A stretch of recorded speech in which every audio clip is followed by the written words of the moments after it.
ओम शांति। आप स्थिति में बैठकर मुरली सुने। मीठे बच्चे, बुद्धि का योग बाप से लगाते रहो तो लंबी मुसाफिरों को सहज ही पार कर लेंगे। कभी कभी लगता है रास्ता लंबा है ना, तो बाबा कहते हैं बाबा से बस बुद्धि योग लगाते रहो तो लंबी मुसाफिरी को ईज़िली पार कर लेंगे, कष्ट नहीं होगा। प्रश्न, बाप पर कुर्बान जाने के लिए किस बात का त्याग ज़रूरी है? उत्तर, देह अभिमान का। देह अभिमान आया तो मरा, वह भी जारी हुआ। इसलिए कुर्बान होने में बच्चों का हृदय विदीर्ण होता है। जब कुर्बान हो गए तो उस एक की ही याद रहे, उन पर ही बलिहार जाना है, उनकी ही श्रीमत पर चलना है। आज का गीत है, रात की राही थक मत जाना। ओम शांति। भगवान उवाच, भगवान अपने बच्चों को राजयोग सिखा रहे और ज्ञान सिखला रहे। यह कोई मनुष्य नहीं, गीता में लिखा हुआ है, श्री कृष्ण भगवान उवाच। अब श्री कृष्ण सारी दुनिया को माया से लिबरेट करें, यह तो संभव नहीं है। बाप ही आकर बच्चों प्रति समझाते हैं, जिन्होंने बाप को अपना बनाया है और बाप के सम्मुख बैठे हैं। श्री कृष्ण को बाप नहीं कहा जा सकता, बाप को कहा जाता है परम पिता, परम धाम में रहने वाला। आत्मा शरीर द्वारा भगवान को याद करती है। बाप बैठ समझाते हैं, मैं तुम्हारा बाप परम धाम में रहने वाला हूँ, मैं सभी आत्माओं का बाप हूँ। मैंने ही कल्प पहले भी बच्चों को आकर सिखाया था कि बुद्धि का योग मुझ परम पिता से लगाओ। आत्माओं से बात की जाती है। आत्मा जब तक शरीर में ना आए तो आँखों द्वारा देख न सके, कानों द्वारा सुन न सके। आत्मा बिना शरीर के जड़ हो जाता है। आत्मा बिना शरीर के जड़ हो जाता है। आत्मा चैतन्य है ना। आत्मा ही जो है जो शरीर में जान लाती है। गर्भ में बच्चा है, परंतु जब तक उसमें आत्मा ने प्रवेश नहीं किया है तब तक चूर-पुर नहीं होती। तो ऐसी चैतन्य आत्माओं से बाप बात करते हैं, कहते हैं मैंने यह शरीर लोन पर लिया है, मैं आकर सभी आत्माओं को वापस ले जाता हूँ। फिर जो आत्माएं सम्मुख होती हैं उन्हों को राजयोग सिखाता हूँ। राजयोग सारी दुनिया नहीं सीखेगी, कल्प पहले वाले ही राजयोग सीख रहे हैं। अब बाबा समझाते हैं, बुद्धि का योग बाप के साथ अंत तक लगाते रहना, इसमें अटकता नहीं है। स्त्री पुरुष होते हैं तो पहले एक दो को जानते भी नहीं, फिर जब दोनों की सगाई होती है, फिर कोई 60-70 वर्ष भी इकट्ठे रहते हैं, तो सारा जीवन जिस्म को याद करते रहते। वह कहेगा यह मेरा पति है, वह कहेगा यह मेरी पत्नी है। अब तुम्हारी सगाई हुई है निराकार से, निराकार बाप ने ही आकर सगाई कराई है। कहते हैं कल्प पहले मुआफिक तुम बच्चों को अपने साथ सगाई कराता हूँ। मैं निराकार इस मनुष्य सृष्टि का बीज रूप हूँ। सभी कहेंगे यह मनुष्य सृष्टि गॉड फादर ने रची है, तो तुम्हारा बाप सदैव परम धाम में रहते हैं।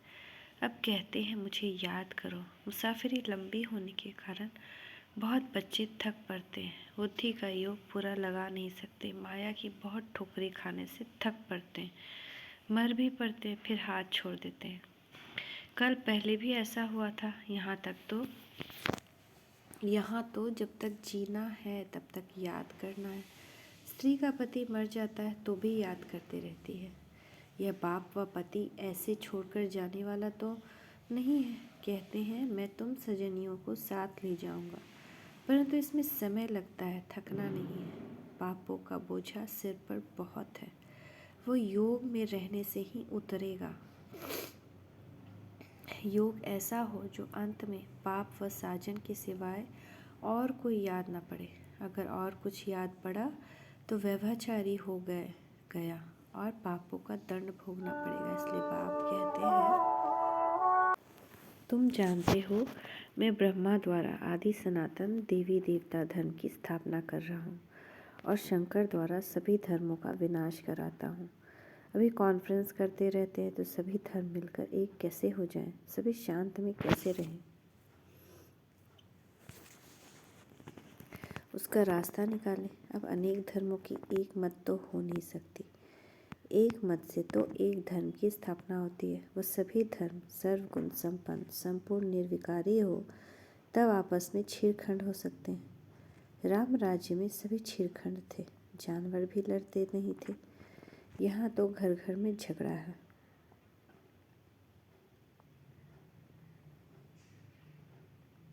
लड़ते तब है जब उनका कोई धनी धोनी नहीं है। अपने माता पिता को नहीं जानते, गाते भी हैं, तुम माता पिता हम बालक तेरे, तुम्हारी कृपा से सुख घनेरे। सुख घनेरे तो अभी है नहीं, तो कहेंगे माता पिता की कृपा नहीं है। बाप को जानते ही नहीं तो बाप कृपा कैसे करे। फिर टीचर के डायरेक्शन पर चलें तब कृपा हो। वह तो कह देते हैं सर्वव्यापी है, तो कौन कृपा करे और किस पर करे। कृपा लेने वाला और करने वाला दोनों चाहिए। स्टूडेंट पहले तो आकर टीचर के पास पढ़े, यह कृपा उनके ऊपर करे, फिर टीचर के डायरेक्शन पर चले। पुरुषार्थ कराने वाला भी चाहिए। यह बाप भी है, टीचर भी है, सद्गुरु भी है। उनको परम पिता, परम शिक्षक, परम सद्गुरु भी कहा जाता है। बाप कहते हैं, मैं कल्प कल्प यह स्थापना का कार्य कराता हूँ, पतित दुनिया को पावन दुनिया बनाता हूँ। वर्ल्ड ऑलमाइटी अथॉरिटी है ना, तो वर्ल्ड अथॉरिटी का राज्य कायम करते हैं। सारी सृष्टि पर एक ही लक्ष्मी नारायण का राज्य था। उन्हों की ऑल माइटी अथॉरिटी थी। वहाँ कोई लड़ाई झगड़े कर न सके। वहाँ माया है ही नहीं, है ही गोल्डन एज, सिल्वर एज। सत्युग त्रेता दोनों को स्वर्ग अथवा वैकुंठ कहेंगे। सभी गाते हैं, चलो वृंदावन भजो राधे गोविंद। जाते तो कोई है नहीं, सिर्फ याद जरूर करते हैं। अब तो माया का राज्य है, सभी रावण की मत पर हैं। देखने में तो बड़े बड़े मनुष्य अच्छे आते हैं, बड़े बड़े टाइटल मिलते हैं, थोड़ी जिस्मानी हिम्मत दिखाते हैं, वो अच्छा कर्म करते हैं, टाइटल मिलते हैं। कोई को डॉक्टर फिलॉसफी, कोई को क्या, ऐसे ऐसे टाइटल देते रहते हैं। अभी तुम हो ब्राह्मण, बाबा हमको टाइटल देते हैं, अभी तुम हो ब्राह्मण, बरोबर भारत में की सर्विस में हो। तुम दैवी राजधानी स्थापन कर रहे हो। जब स्थापना हो जाएगी तुमको टाइटल्स मिलेंगे, सूर्यवंशी राजा रानी, चंद्रवंशी राजा रानी, फिर तुम्हारा राज्य चलेगा।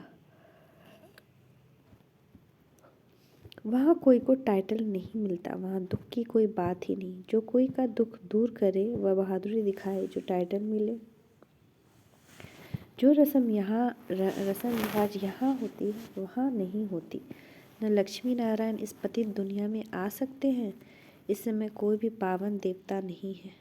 यह है ही पतित आसुरी दुनिया। अनेक मत मतांतर में मूंझ गए हैं। यहाँ तो एक है श्रीमत जिससे राजधानी स्थापन हो रही है। हाँ, चलते चलते कोई को माया का कांटा लग जाता है तो लंगड़ाते रहते हैं।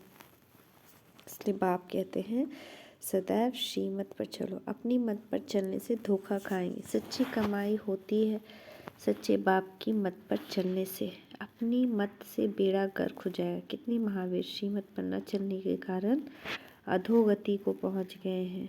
अभी तुम बच्चों को सदगति को पाना है।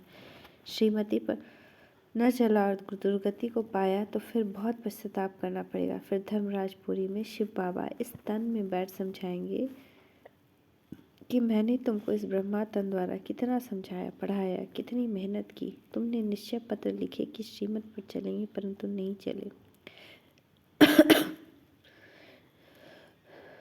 श्रीमत को कभी नहीं छोड़ना चाहिए, कुछ भी हो।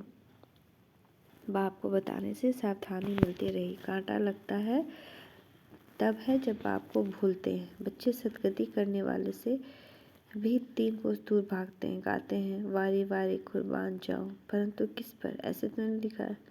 सन्यासी पर वारी जाऊं, वह ब्रह्मा विष्णु शंकर पर वारी जाऊं, वह श्री कृष्ण पे वारी जाऊं। कुर्बान जाना है परम पिता परमात्मा पर, कोई मनुष्य पर नहीं। वर्षा मिलता है बाप से, बाप बच्चों पर कुर्बान होते हैं। ये बेहद का बाप भी कहते हैं मैं कुर्बान होने आया, परंतु बाप पर कुर्बान होने बच्चों का हृदय विदीर्ण होता है। देह अभिमान में आया तो मरा, व्यभिचारी हुआ। याद उसी कहानी की रहनी चाहिए। हाँ, उन पर बलिहार जाना चाहिए। अब नाटक पूरा होता है। अब हमको वापस जाना। बाकी मित्र संबंधी आदि तो सब कब्र दाखिल होने हैं, उनको क्या याद करेंगे। इसमें बहुत अभ्यास बहुत चाहिए। गाया भी हुआ है, चढ़े तो चाखे अमृत रस, चढ़े तो चाखे अमृत रस। जोर से गिरते हैं तो पद गवा देते हैं। ऐसे नहीं स्वर्ग में नहीं जाएंगे, परंतु राजा रानी बनने और प्रजा बनने में फ़र्क है ना। यहाँ का भील भी देखो, मिनिस्टर भी देखो, फ़र्क है ना। इसलिए पुरुषार्थ पूरा करना है। कोई गिरते हैं तो एकदम पतित बन जाते हैं। श्रीमत पर नहीं चलेंगे, नहीं चल पाते तो माया नाक से एकदम पकड़ गटर में डाल देती है। बाबा का बनकर फिर ट्रेटर बनना, गोया उनका सामना करना है। इसलिए बाप कहते हैं एक कदम कदम संभाल कर चलो। अब माया का अंतर होने वाला है।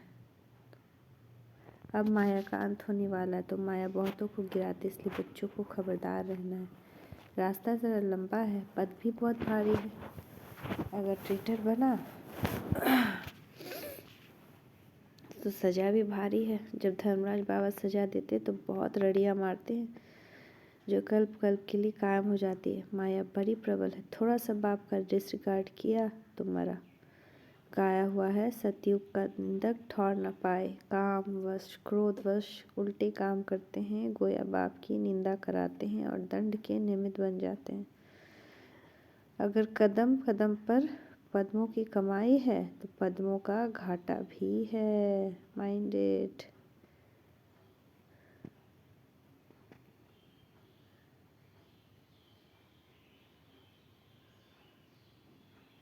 अगर सर्विस से जमा होता है तो उल्टे विकर्म से ना भी होता है। बाबा के पास सारा हिसाब किताब रहता है। अब सम्मुख पढ़ा रहे हैं तो सारा हिसाब किताब जैसे उनकी हथेली पर है। बाप तो कहेंगे चल कोई बच्चा शिव बाबा का रिगार्ड ना करे। बहुत विकर्म बनते हैं। यज्ञ सेवा में हड्डी हड्डी देनी पड़ती है। दधीची ऋषि का मिसाल है ना, उनका भी पद बनता है। नहीं तो प्रजा भी भिन्न भिन्न पद है। प्रजा में भी नौकर चाकर सभी चाहिए। बल वहाँ दुख नहीं होगा, परंतु पद तो है ही।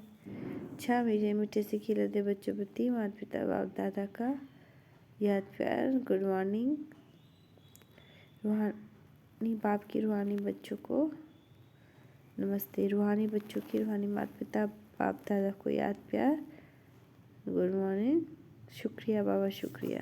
नमस्ते बाबा, नमस्ते।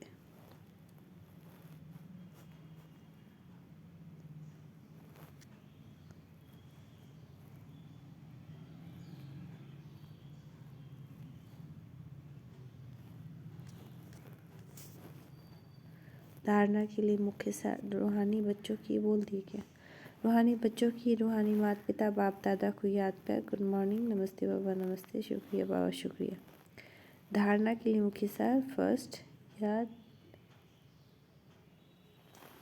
याद की यात्रा में थकान नहीं है। ऐसी सच्ची याद जो अंत समय के में बाप के सिवाय कोई भी याद ना आए।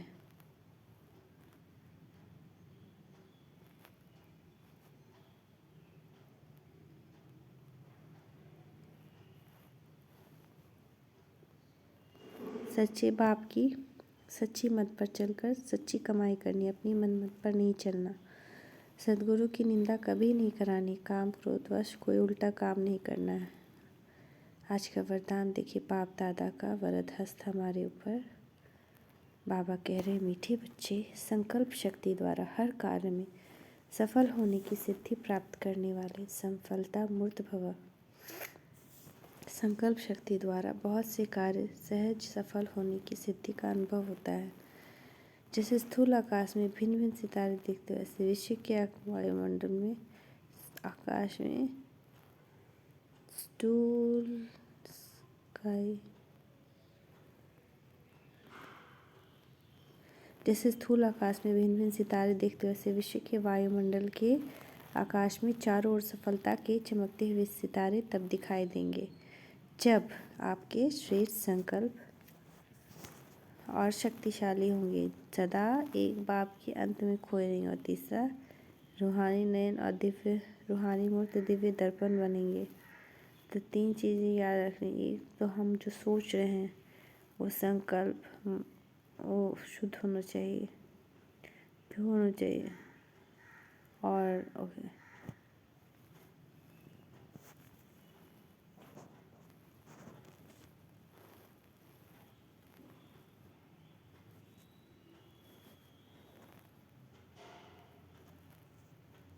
स्लोगन, निरंतर ईश्वरीय सुखों का अनुभव करने वाले ही बेफिक्र बादशाह हैं। निरंतर ईश्वरीय सुखों का अनुभव करने वाले ही बेफिक्र बादशाह हैं। ओम शांति, ओम शांति, ओम शांति।